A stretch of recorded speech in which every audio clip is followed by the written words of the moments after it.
So I had these nails on that the already fell off, but I'm taking them off because they're like way too long and I can't do shit with these nails on.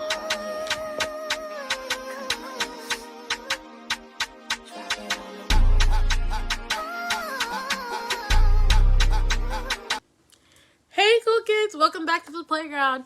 It has been a while since we've been here. Like, I know. I said I was coming back like a month ago, a month or two ago now, and I did not come back.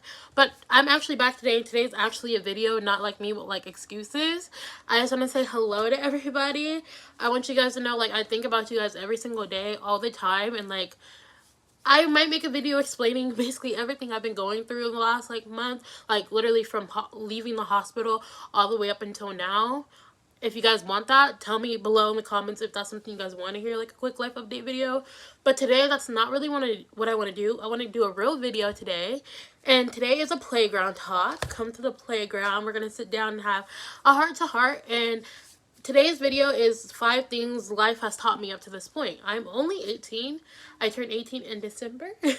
I did get my guinea pigs. I'll show you guys. They're actually up here, like on the back of my chair. She is long-haired, brown with a little bit of orange in her. She is such a good girl. This is my baby girl, Scarlet. Her name's Scarlet because she has red eyes, like Wanda, who's the Scarlet Witch. She's biting my finger because she does not like the way I'm holding her. But this is her. I went and got them on my birthday. And yeah, on December 18th, I went down to LA and I got them and they're mine. And I'm a guinea mom. And I'm happy to be a guinea mom. They're ghetto. I love them. Like, Scarlet was rescued from, like, she was dropped outside on, like, the freeway or something like that. So she's a little, she likes to fight. And Starla, she was born in a barn. It's a long story. But let's get into the video. 5 things life has taught me all the way up to this point. Okay guys, I'm right by my window, and my window is a little cracked because I like it cold in my room. So if you guys hear an ambulance, and if it gets really bad, I'll stop the video. But if you guys kind of hear some faint noise in the background, or like some walking in the hall, like people are up in my house, and yada yada yada. Anyway, so I have it written here in my trusty dusty notebook that says, "With God, all things are possible." I got this from Ross for like $3. I thought that was such a good price. Okay, 5 things life has taught me. These are in like no order of like importance. Like, I think each one, like, they're all just as important as each other. So number 1, mental health matters and your feelings are valid. So what I want to talk about that is your mental health matters.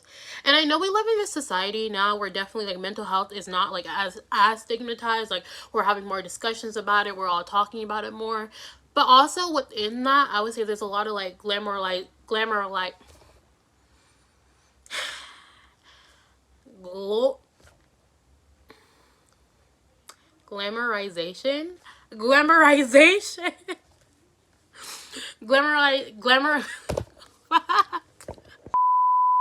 I'm struggling to speak. I told y'all way back, if you're new here and y'all haven't seen all my videos, I told y'all I got a little bit of a speech impediment, so some words my mouth is just like, no. What I'm trying to say is glamorization of mental health. You know, we see it all the time. We make jokes about like the little 8th grader who wants like to be edgy and stuff, and like to pretend that they may have a mental health even though they've never technically been diagnosed or anything, just to kind of like stay relevant with the times. We have things like 13 Reasons Why and Euphoria, which to be fair, I've never seen both of them, but I also have heard a lot about them glamorizing mental health. I would like to put a disclaimer. I have read 13 Reasons Why, the book. I read it my freshman year. And I also, though I've never sat down and watched full episodes of Euphoria, have seen plenty of clips and read and seen plenty of like video essays on the show. And so I do have some type of idea of how the show goes. It makes kids look at mental health like, oh, it's so cool, it's so edgy, when in reality mental health is nothing. It's nothing fun. Coming from someone who has been who was unknowingly struggling with BPD literally their entire life, to be not recently diagnosed with BPD and have so many things make sense. But I remember when I was younger, I always knew that something was off. Like, I always knew that, like, jokes aside, something was wrong with me. Like, I knew something was wrong with me. I knew that the way my relationships were constantly unstable, something was wrong with that. I knew the way that how I constantly wanted to kill myself, something was wrong with that. I knew the way that how in, 5 minutes I might be happy and the next 5 minutes I might be cussing at my friend. I knew something was wrong with that. I knew I was unstable and something was mentally wrong. But because we had lived in society where it's like, one, it's like I was growing up where, yeah, mental health was talked more about. It's like, okay, now you start to think like, oh, maybe you have this mental health issue. But because you also have parents who stigmatize mental health, you also didn't want to go say anything about it, or if it got brought up, it was like, you're not crazy, that conversation. And then it was also,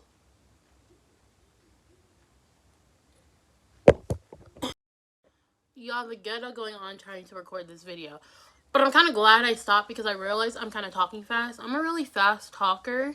So I'm going to try to slow down my talking. But when I really get passionate about something, I talk really fast. I hope you guys were able to follow me and those last couple of clips. But what I was saying was, so in one hand you have society, it's like, they're starting to destigmatize mental health. So you're starting to become more aware of symptoms and all these different mental health disorders that you could possibly have, that you should like be looking out for your symptoms and stuff like that. But then in one hand you have a family, or you have parents who stigmatize it, and it's like, oh, you're not crazy type of beat. So it's like your feelings are never validated each way, because then too, it's like society sitting here and being like more open about mental health and stuff, but you also can't self-diagnose, because then if you self-diagnose, you're a part of the problem. And the reason, and I don't think self-diagnosing is good. Like, no, I do think you should go, go to a professional to get diagnosed. Don't get me wrong. But also, one, let's talk about it.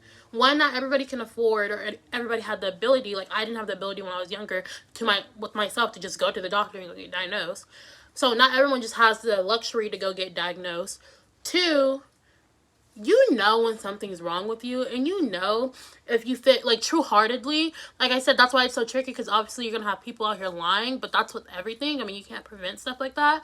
But you also like, if you're reading all the symptoms, for example, when I was reading all the symptoms of BPD, I knew I had BPD once I learned about it and I started reading the symptoms, and I actually really was like educating myself on it myself before I went and got tested. Like, I was really reading the stuff and like, oh man, that makes sense, and connecting memories. And like, literally, I'm like, I felt like this my whole life. Like, you can ask my friends, my sisters, like so many other things. Like, for example, with BPD, it's like this feeling of emptiness that has been something that has literally been bothering me my whole life, but especially as the last couple of years. Like, I would tell my sister all the time, like, I have messages where I was like, I feel empty. Like, the only way I could describe the way I was feeling was like empty. Like, I literally felt hollow. And that is like a huge symptom. That's like one of the number one symptoms of BPD, is always having a feeling of emptiness. And so I'm saying stuff like that, like, I knew right then and there, I'm like, I probably had it. Obviously went to go get tested, so I wasn't going around saying, oh, I have BPD, I have BPD. But you see what I'm saying? So I'm like, I don't think self-diagnosis all the time is wrong. But also, I do think you should get it confirmed by a professional. But at the same time, if you don't have the luxury, if you feel like you have bipolar disorder or whatever the case may be, like, I don't say go around telling everybody you have it and stuff and, posting about it or whatever. But if you can't go get tested and you feel like you have it, and you're reading this woman's blog about it and maybe she's giving you coping mechanisms or whatever, I say try out the coping mechanisms. I mean, it's not going to harm anybody, So that's what I'm saying. Number one, like, mental health matters, and your feelings are valid. Like, however you're feeling, don't let somebody come and make your feelings feel unvalidated or whatever. And also, don't look for other people to validate your feelings, because if you're constantly looking for someone to validate your feelings, you're always gonna have a problem, because there's always gonna be people out there who aren't willing to validate your feelings. And we live in a world where no one is entitled to validate your feelings. You have to validate your own feelings. So that's that on that. Number two is something that has really just hit me ever since kind of COVID has fucked up schooling for me. Excuse me, I'm trying not to cuss on my channel. But school isn't everything. That's my number two thing. It's not. Like, and that goes for high school, middle school, whatever stage you're at right now, even if you're in college. Like, school isn't everything. Once high school is over, I was more specifically talking more so like middle school and high school, because that's when people usually, it is everything for you. When you're in middle school is everything for you. High school is everything for you. And I'm not saying don't enjoy the moment, don't live out high school, don't do whatever the hell you want to do in high school or middle school. Yeah, have fun, live it out. But also remember, especially once you start hitting junior, senior territory, you have a life and outside of high school, and once high school is over, I promise you, the only people who are still going to be sitting there dwelling on high school are low lives. Like, not to be like that. If you're one of those people who still sit there and dwell on high school, I don't mean to offend you, but it's true. Because it's like, why are you still dwelling on high school? Move on. Like, you are literally entering a new millennium, a new stage in your life. Go on to pursue it, you know? But what I also mean by school isn't everything is if you do not want to go on to college after high school, don't go into college after high school. If whatever, right, like right now you have some dream or some goal that you really want to achieve and that you really want to do and you have it set on your heart, rather your friends support you, rather your family supports you, do it. And especially if it has nothing to do with school. Like if you want to go out and be a YouTuber, a TikToker, like whatever the case may be, go and do it. Especially if you are in middle school or high school, because you have plenty of time to do it without really facing any repercussions. Like if you right now, like me being a grown adult, kind of I'm 18 now and I'm not in any like school or whatever, going on to try to pursue YouTube or whatever the case may be and having that be my career and how I survive, there's obviously going to be consequences I face if it fails. If you're in middle school or high school and you go on to pursue YouTube, TikTok, whatever, influencing, like whatever the case may be, if you fail, you're still in high school, you're still a child. You know, Lord's will, hopefully your parents are still supporting you, helping you out, or you know, you can get by just on a little fast food job or whatever the case may be. Like you still have that cushion. Do you get what I'm saying? But even if you don't have that cushion, like if you are about to make that decision to enter college, but you really don't want to do it, don't do it. Go for your dreams. If you feel like you have the work ethic to do it, do it. Grind. Work hard. Give yourself 4 years. Give yourself 5 years. Whatever. Give yourself 2 years. You know, say if nothing blows up in a year, nothing blows up in 2 years, then I'll go to college. Like, college will forever be there. It's not like college is going anywhere. They'll forever want to put you in debt. Like, college isn't going anywhere. So if you have, like I said, a goal or a dream, like, go and pursue that. School is not everything. And also, though, maybe you do want to become you know, architect, or you want to do construction or whatever the case may be. There are things such as trade schools, which 9 times out of 10 you can sign up and get into like a government program where the government will pay for that for free. But there is a such thing, and I'm speaking from personal experience. I know people who literally have gotten trades and things and are doing things that people go and spend money to get degrees on, and they're literally doing the same exact job. But one got it for free and was actually quicker, while the other one was longer and are now in like debt. So I'm just like, if you want to go to trade school, like, and these are things that always bothered me in high school, because I feel like the counselors don't really like encourage that and, you know, open the opportunity for all these different routes. School was supposed to prepare you for like the real world, not necessarily prepare you for college. High school was never supposed to, school in general was never built to prepare you for more schooling. School was built to prepare you to go into real life and teach you essential things that you need in real life. Like, that's why once upon a time there was home ec in every school. There was wood shop in every school, because these are tools that, whether you're a male or a female, that you needed that would help you have a successful life, not necessarily in the work, any specific work field, or to go off to college or whatever.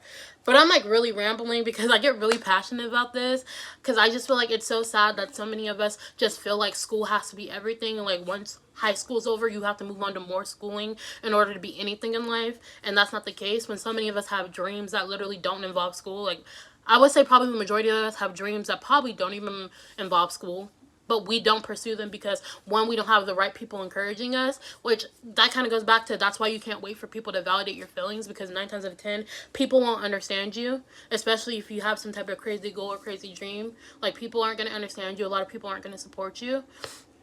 And 2, we aren't told about stuff like that. Like, I didn't know about trade school until people in my family started going to trade school, and I was like, that's crazy, because you would think they would tell kids about trade school, but it's either military or college. But once again, that's a whole nother conversation we can have. Going back onto number 2, which was school isn't everything. Whatever you have on your heart, like boyfriend, girlfriend, mayfriend, take it from me. If you like me as a person or whatever, I say go for it. Do it, especially if you're still young. Like, what could happen other than it fails? Okay, I'm gonna try to speed these up a little bit because I've been like really getting into it. And like I said, I apologize for talking so fast, but when I get passionate, I literally can't help it. I'm a fast talker in general, but especially when I'm really passionate about a topic. So I hope y'all been able to understand me. So number 3, self-love doesn't matter if you don't know who you're loving. Self-love does not matter if you don't know who you're loving. And I have struggled with self-love my whole life. I would say all the way up to this point, until I realized self-love has never worked for me, like all these self-love journeys I've been on, because I had no clue who I was loving. Like, I didn't know who I was. Like, I literally had, which is a symptom of my mental health, but also a lot of people struggle with this, because I know people who don't have BPD or any mental health disorders who struggle with this. If you don't know who you are, like, you truly don't. Like, so many times I thought I knew who I was. Like, overall, I knew, like, for example, I love hippie culture. Like, yippie slash hippie culture. I love that. Like, I've always loved politics, and I love, like, controversial topics. I know I love conspiracy theories. Like, little things like that. Like, I've always known I like that. Like, I knew that about myself. And I thought because I knew that, like, that was me knowing who I was. But it's really not. Because despite me, you know, I knew those facts about myself, I also thought I was a negative person. I'm not a negative person. I'm actually a very positive person. I just, because of my mental health, I have times where I can get very negative, and I always let that small portion who really wasn't me define who I was. So I thought I was a really negative person. I thought I was really ugly, and obviously beauty's in the eye of the beholder. You can be watching this and you probably don't think I'm pretty at all, but I think I'm a very pretty girl. But yeah, I think I'm a very pretty girl, and that's that's my opinion. I like me. I think I'm pretty. I thought I was a really shy person. I can be shy at times, but overall, I'm a very confident and very outspoken person. When I read the Bible and stuff like that, because I've struggled so much with my identity, and it's like I can tell myself all I wanted to tell myself, that I was beautiful. I didn't trust myself. I didn't like myself at the time, so I didn't believe myself. But when I would read the Bible, and you know, this God that I trust in and that I really love and I believe truly loves me and is the only constant thing that's forever going to love me, you know, what I believe, when I would read that, you know, I'm beautiful and I'm pure and I'm precious, all these things in the Bible that God describes his children as, I couldn't help but believe it. Like, I found, like, people say it all the time, but for me, it's so true. Like, I found my true identity in Christ. And that's why I'm going to touch on the whole religion subject. But regardless, if you don't know who you are, there is no way you can love yourself. And also, too, like, if you lie to yourself about what you want, your desires, and, like, who you are, that I've done that, been there, done that, it also will not work either. And I say this not to be judgmental, and I don't say this, like I said, to push my religion or anything on anybody, but I just say this out of love, because if you don't know who you are, like, there is no way you can have true self-love. Like, it will never happen, because you're loving somebody that isn't real, and that person might be there today and be gone tomorrow. So, but whoever you truly are will be there forever. So either you're going to love that person or you're going to hate it. But once you figure out who you are, you know, and if you don't like the person that you truly are, you always have the power to change who you are, to truly change who you are. Not fake change who you are, but truly change who you are. So now we're gonna move on. I love you all, and if you ever need anything, you guys know my Instagram, or comment below. I always try to respond back, especially if it's like super, you know, like comments that require like who clearly like want a response and stuff. I try to respond back. So number 4, don't put all your eggs in one basket. And oh my god, this is one of the things, if I could go back in time and tell myself this, especially my high school self this, middle school too, but specifically once I got into high school, like, I wish I could have instilled that into myself. Don't put all your eggs in one basket, and that can apply to anything. Like, if you're into, let's say you go into high school and you plan on playing basketball and like your mindset on basketball, obviously go play basketball, but don't solely just like engage in basketball. Dibble and dabble in other things too. Like, meet other people, you know, who are into other things. Like, try other things. Don't just do basketball and that's it, and you're just in this one bubble, one community. Because I'm telling you now, that can get flipped in it, like, change like that. People can come and go like that. You know, people can change up on you like that. You never know. You might get hurt. Let's say, like, what if you get hurt? Like, you're junior, senior year, Lord forbid, but you're done playing basketball. They might not, you know, I'm saying, like, you don't know. People are so wishy-washy, and things are so wishy-washy. Always have, like, not necessarily a backup plan, but don't have all your eggs in one basket. If your whole life is basketball, once that's over, it's like, then what do you have? Just like kind of how school is and everything. That's like putting all your eggs in one basket. If your whole focus, your whole life is like driven by school, once that's over, then what? You get what I'm saying? So don't put all your eggs in one basket. And obviously, you can see the examples I keep using in friendship, because that's what I'm speaking from personal experience with.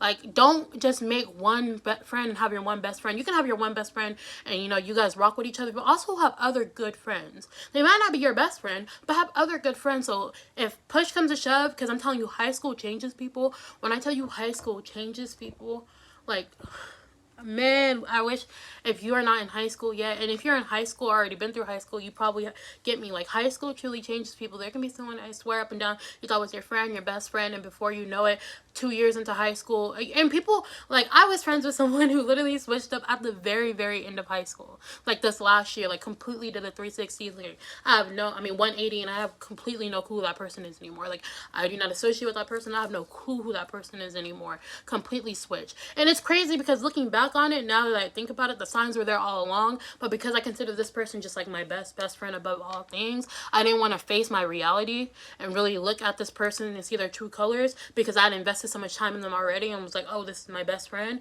But I'm letting you know now, that was one of my biggest mistakes. Like, that's probably my biggest regret in high school, was putting my eggs all in one basket pertaining friends. I did that my freshman year, and my freshman year, all my friends, like, fell, and I had to rebuild friends my sophomore year. I rebuilt friends my sophomore year. I stuck out with that. COVID came and stuff like that, but for the most part, all that fell my senior year.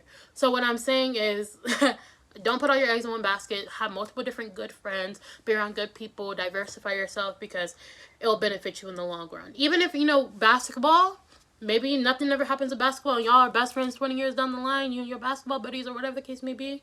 That's fine. But it doesn't hurt always having other friends and other things that, you know, you're involved with. And number 5. This one is like a rant all on its own.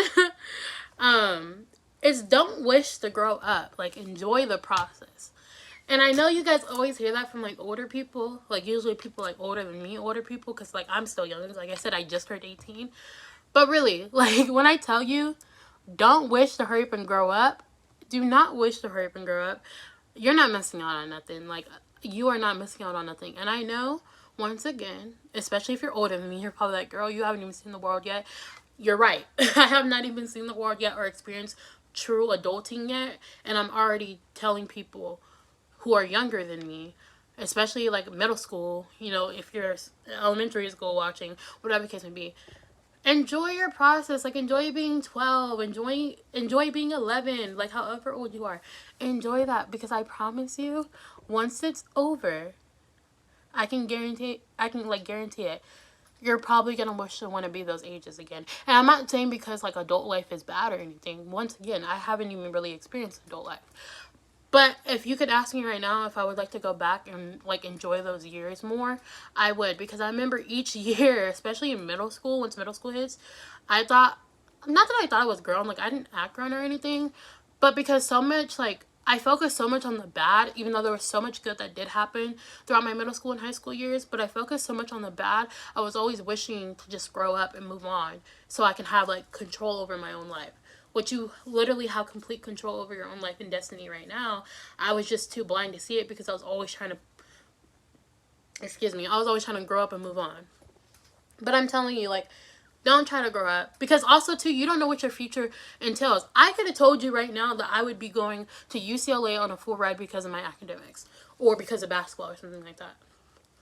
That is not my situation whatsoever. It is completely different. But if you would have asked me 4 years ago, that's where I would have told you I would have been at. Like, right now. I'd be hyped about going to UCLA on a full ride. So that's what I'm also saying. Don't, you know, knock your dreams or whatever. Or don't stop believing in what you're believing for yourself. But also understand that anything can happen. And just because, you know, you might want your life to go a certain way doesn't mean that's the way the universe has your life set up to go. And that can be a good thing or a bad thing, however you want to view that. I don't mean that in a negative way, because I believe that no one is put on this earth to fail. So I believe that whatever your end goal is, it's going to be exactly what you want to be, maybe even better. But I'm just saying, you know, you never know what life's going to throw at you. For me, what really messed life up was COVID. COVID really messed it up. Maybe I could have been to UCLA, but COVID completely, I got sick during COVID 2 times. My junior year and my senior year, COVID effed me over. I was hospitalized both years for COVID. So, for a long period of time. So, and like I said, I would have never have guessed that happened, but because of those 2 years, that really kind of messed up my whole, like, academics and stuff. And I would have never guessed that would have happened. So, just enjoy every single moment. Don't try to grow too fast. And that's pretty much all I have to say. I don't know if any of these rambles made sense. I don't know if you guys completely hate me after these rambles. If you disagree, I love people disagreeing. My opinion and the way I view life is not, the standard for human behavior and the way everybody views life and the way everyone's way is supposed to go. Everyone is different. Everyone has different opinions. Everybody believes differently. Everyone has different experiences that have got them to believing what they believe, and I stand by that. So I will always respect differing opinions, especially if your opinion does not bring harm to anybody. Who am I? What works for you might not work for me, and vice versa. So I love people who disagree down in the comments. I love to hear people who agree down in the comments. I love to hear your experiences. I love you guys all cool kids, like I said, and I truly mean that. Everybody is welcome here on my channel.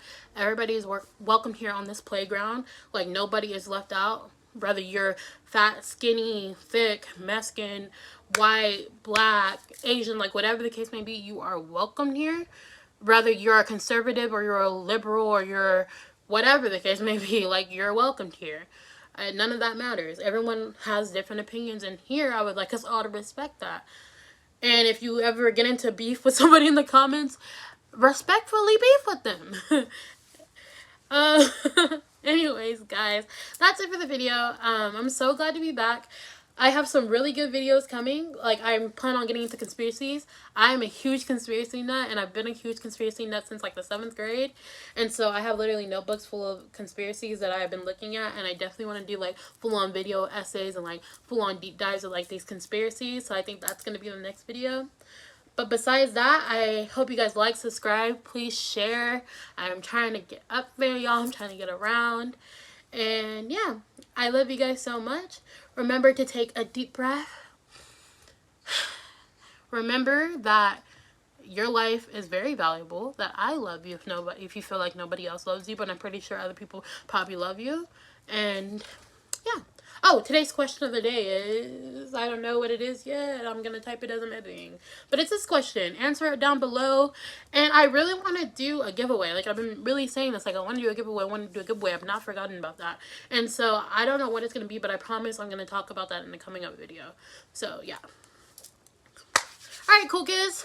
Playground recess is over.